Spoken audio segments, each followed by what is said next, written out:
إن الحمد لله نحمده ونستعينه ونستغفره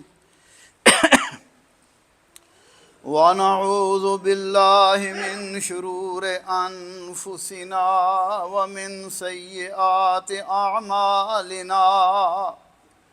من يهده الله فلا مضل له ومن يضلله فلا هادي له وأشهد أن لا إله إلا الله وحده لا شريك له وأشهد أن محمدًا عبده ورسوله اللهم صل على محمد وعلى آله وأصحابه وبارك وسلم تسليمًا كثيرًا كثيرًا أعوذ بالله السميع العليم من الشيطان الرجيم من همزه ونفخه ونفسه بسم الله الرحمن الرحيم يسألونك عن الأهلة قل هي مواقيت للناس والحج اے نبی آپ سے چاند کے احوال کے متعلق سوال کرتے ہیں قل ہی مواقیت للناس والحج کہہ دیجئے وہ لوگوں کے لیے اور حج کے لیے اوقات مقرر ہیں۔ صحابہ کرام رضوان اللہ علیہم اجمعین نے رسول اللہ صلی اللہ علیہ وسلم سے چاند کے گھٹنے یا بڑھنے پر سوال کیا کہ چاند ایک حالت پر نہیں رہتا، تو اللہ ذوالجلال نے جواب دیا کہ اس کے بدلتے ہوئے حالات رکھے ہیں تاکہ مہینوں کی حد ٹھہرے،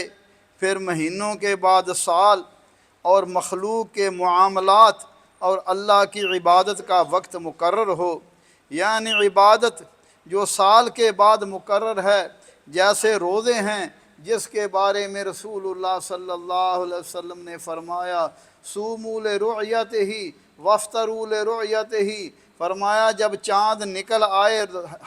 رمضان کا تو روزے رکھنے شروع کر دو، اور جب عید کا چاند نکل آئے تو فرمایا پھر تم روزوں کو تو عید کا افطار کر لو۔ اسی طرح سیدنا عبداللہ ابن عباس رضی اللہ تعالیٰ عنہ فرماتے ہیں کہ حضرت معاذ ابن جبل نے رسول اللہ صلی اللہ علیہ وسلم سے ایک مرتبہ سوال کیا تھا، یا رسول اللہ یہ چاند کا کیا حال ہے؟ پہلے ایک دھاگے کی طرح باریک ہوتا ہے، پھر بڑھتا جاتا ہے اور اس کے بعد پھر گھٹتا ہے، پھر پورا ہو جاتا ہے۔ تو اس کا جواب یہ ملا کہ یہ بہت سارے کاموں کے لیے وقت ہے، جیسا کہ قرض کو ادا کرنا، روزے رکھنا، کھولنا، حج، اجارہ داری کرایا، اوقات حیض کے اوقات، قسموں اور نظروں کی شروط، اسی طرح دوسرے معاملات کے اوقات، کیونکہ اس کی چال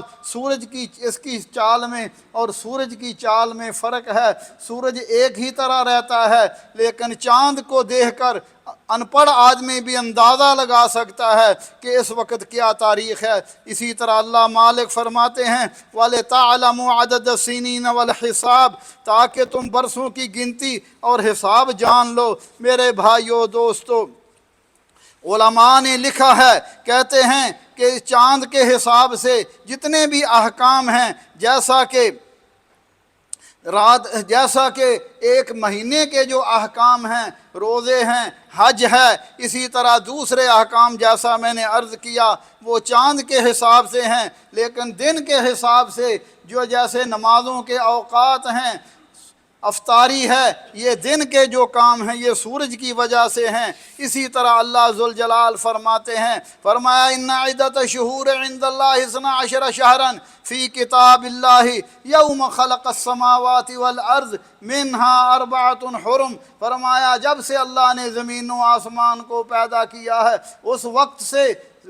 مہینوں کی گنتی 12 ہیں اور ان میں 4 حرمت والے ہیں۔ حرمت والے مہینے کون سے ہیں؟ وہ محرم، وہ ذوالقعدہ ہے، ذوالحجہ ہے، محرم ہے اور رجب ہے، یہ مہینے حرمت والے ہیں۔ ان مہینوں میں لڑائی جھگڑا اور دیگر گناہ کے امور سے اجتناب کیا جاتا تھا، مگر آج تو لوگوں کو پتہ ہی نہیں کہ یہ مہینے کب نکلتے ہیں، کب ختم ہوتے ہیں۔ ہماری حالت یہ ہے کہ بہت سارے بھائی ایسے ہیں جنہیں عربی مہینوں کے نام تک نہیں آتے، نہ ہی ہم اپنے اولادوں کو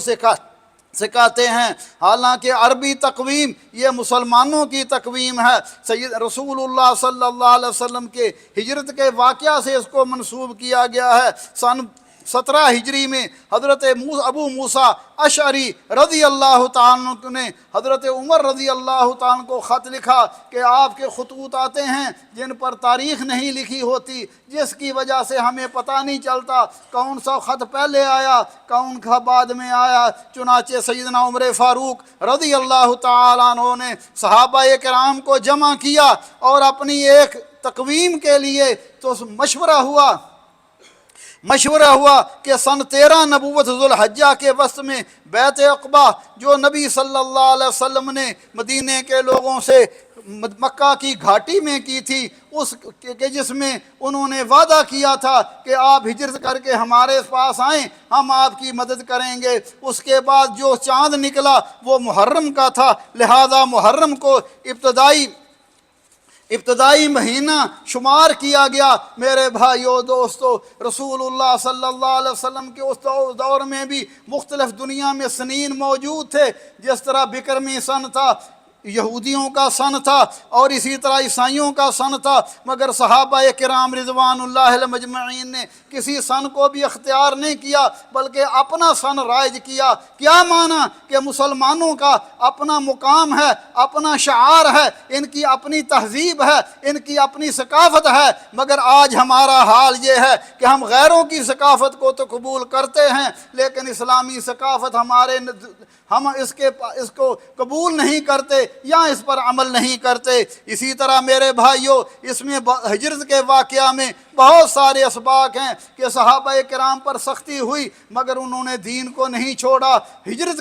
گوارا کر لی اور اللہ ذوالجلال نے ہجرت کے بعد اسلامی حکومت عطا فرمائی اور نبی صلی اللہ علیہ وسلم کو غلبہ عطا فرمایا۔ اللہ ذوالجلال سے دعا ہے اللہ احکم الحاکمین ہمارے حال پر رحم فرمائے، اللہ ذوالجلال ہمیں دین پر استقامت عطا فرمائے، جس طرح حضرات صحابہ کرام نے دین پر استقامت کی، اللہ کی راہ میں جہاد کیا، اللہ ذوالجلال نے انہیں کی نصرت کی۔ اقول قولی ھذا واستغفر اللہ لی ولکم ولسائر المسلمین من کل ذنب فاستغفروہ انہ ھو الغفور الرحیم۔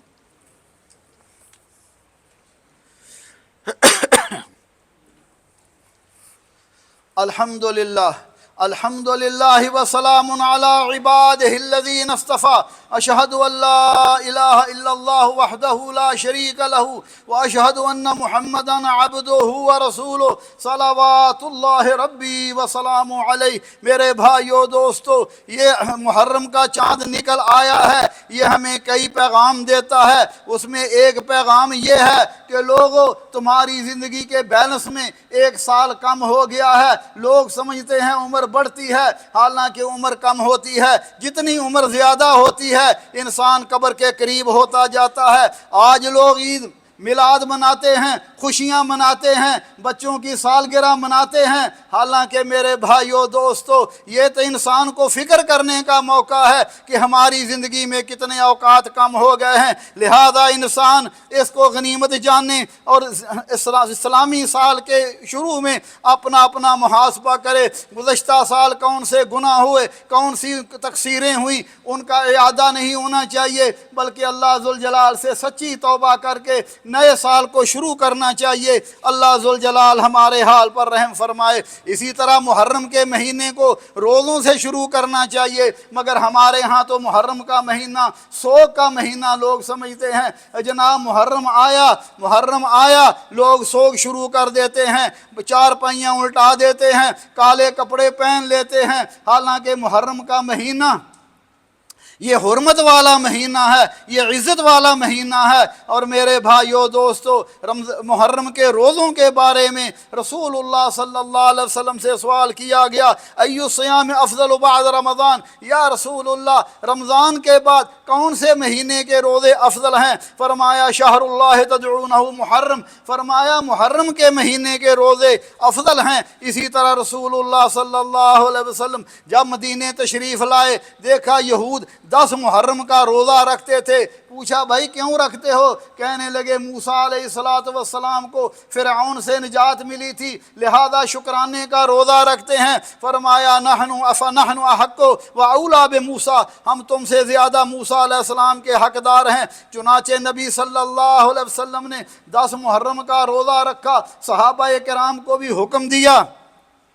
بعد میں آپ کو کہا گیا کہ یہود تو اس دن کی عزت کرتے ہیں، اسے عید کا دن مناتے ہیں۔ فرمایا لئن عشت الی قابل لأصومن اليوم التاسع، فرمایا اگر میں آئندہ سال زندہ رہا تو میں 9 کا بھی روزہ رکھوں گا۔ لیکن اس سے پہلے اللہ کے نبی اللہ کے پاس چلے گئے۔ حضرت عبداللہ ابن عباس فرماتے تھے، جو اس حدیث کے راوی ہیں، فرمایا صوموا التاسع والعاشر وخالف الیہود، 9 اور 10 کا روزہ رکھو، یہود کی مخالفت کرو۔ اور نبی صلی اللہ علیہ وسلم نے فرمایا احتسب علی اللہ ان یکفر سنۃ التی قبلہ، مجھے اللہ سے امید ہے اللہ ذوالجلال اس روزے کی برکت سے 1 سال کے گزشتہ گناہوں کو معاف فرما دیں گے۔ میرے بھائیو دوستو، اس لیے یہ 2 دن کا روزہ رکھنا چاہیے، جیسا کہ ایک حدیث میں یہ بھی الفاظ ہیں، صوموا یوم عاشوراء وخالفوا فیہ الیہود، صوموا یوما قبلہ او بعدہ یوما، فرمایا تم عاشورہ کا روزہ رکھو، یہود کی مخالفت کرو، یا 1 دن پہلے یا 1 دن بعد کا روزہ رکھو۔ اس لیے میرے بھائیو دوستو، اللہ ذوالجلال سے دعا ہے اللہ احکم الحاکمین ہمارے حال پر رحم فرمائے، ہمیں محرم کو روزوں سے شروع کرنے کی توفیق عطا فرمائے، زیادہ سے زیادہ اس مہینے میں روزہ رکھیں۔ مگر ہمارے ہاں تو جیسا میں نے عرض کیا، محرم کو سوگ کا مہینہ کہتے ہیں۔ بھائیو، سیدنا حسین رضی اللہ تعالیٰ عنہ کی شہادت واقعی بہت بڑا سانحہ تھا، لیکن شہادت کی موت یہ اللہ کے ہاں بہت مقام ہے، بڑا مرتبہ ہے، مگر لوگ اس کو سوگ کا مہینہ کہتے ہیں۔ اس میں شادیاں نہیں کرتے، زیب و زینت نہیں کرتے، بلکہ بہت سارے فضولیات جیسے سینہ کو بھی کرنا، جس طرح ماتم کرنا اور دیگر کام کرنا یہ کرتے ہیں۔ میرے بھائیو، اگر سوگ منانا ہے تو پھر کوئی مہینہ بھی باقی نہیں رہتا۔ ذوالحجہ میں حضرت عمر کی شہادت ہوئی، سیدنا عثمان کی شہادت ہوئی، اور شوال میں حضرت حمزہ کی دردناک شہادت ہوئی، خبیب بن عدی کی شہادت ہوئی، حضرت سمیہ رضی اللہ تعالی عنہ جو اسلام کی پہلی شہیدہ ہیں ان کی شہادت ہوئی۔ مگر صحابہ نے کوئی دن نہیں منایا، کوئی سوگ نہیں منایا۔ اسلام میں سوگ صرف 3 دن کے لیے مردوں کے لیے ہے، اور عورت جس کا خامد فوت ہو جائے اسے 4 مہینے 10 دن زیب و زینت نہیں کرنی چاہیے، اس کے علاوہ کوئی سوگ نہیں ہے۔ مگر لوگ ان دنوں میں کوئی کجیاں ٹھوٹیاں بھرتا ہے، کوئی سبیلیں لگاتا ہے حضرت حسین کے نام کی۔ میرے بھائیو دوستو، نظر بھی اللہ کے لیے، نیاز بھی اللہ کے لیے، اور یہ ساری چیزیں اللہ کے لیے۔ اگر کوئی کسی شخصیت کے نام پر کوئی چیز کرتا ہے، اس کے نام کی مشہور کرتا ہے، تو میرے بھائیو یہ شرک ہے، اور اللہ ذوالجلال اسے پسند نہیں کرتے۔ اللہ سے دعا ہے اللہ احکم الحاکمین ہمارے حال پر رحم فرمائے۔ اللہ ذوالجلال ہمیں اپنی اور اپنے حبیب صلی اللہ علیہ وسلم اور آپ کے پاک باز صحابہ کرام کی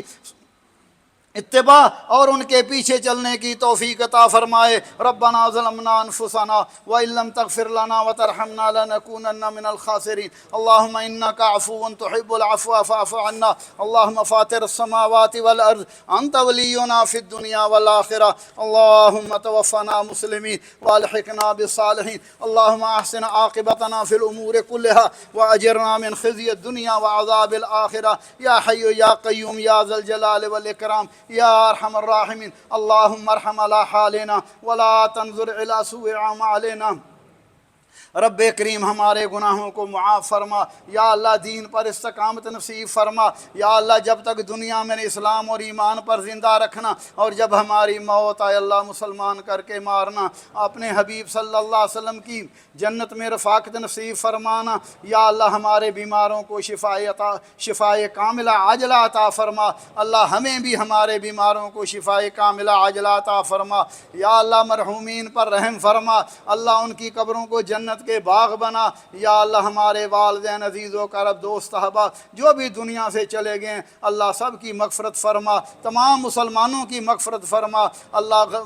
مسلمانوں کے حال پر رحم فرما، جہاں جہاں مسلمان مجبور مقہور مظلوم ہیں اللہ مسلمانوں کے مالوں جانوں عزتوں کی حفاظت فرما، اللہم اجعل هذا البلد آمنا مطمئنا وسائر بلاد المسلمین یا ارحم الراحمین، عباد اللہ رحمکم اللہ، ان اللہ یأمر بالعدل والإحسان وإيتاء ذي القربى وينهى عن الفحشاء والمنكر والبغي يعظكم لعلكم تذكرون، اذكروا الله يذكركم وادعوه يستجب لكم ولذكر الله أكبر والله يعلم ما تصنعون، واقم الصلاة. الله أكبر الله